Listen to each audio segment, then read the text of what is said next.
Ay, hindi. Sa yung papa ko yung ano, pero ako sa Manila lang talaga. Ay, Yung process lang.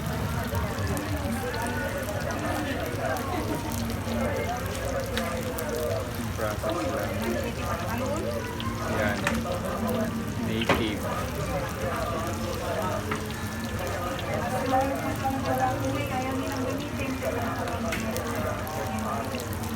Yan, empanada. Kokoy. Ito yung purchase namin. Ang content niya is cabbage.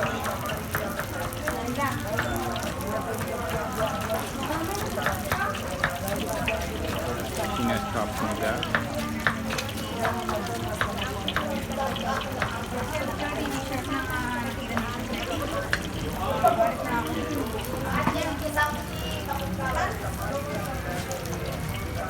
Yan.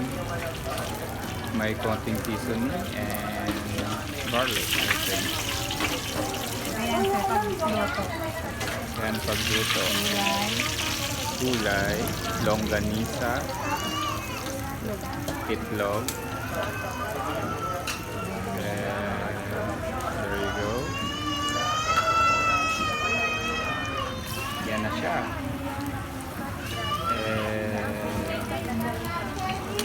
Kapag naging crispy na yung ano niya, we're gonna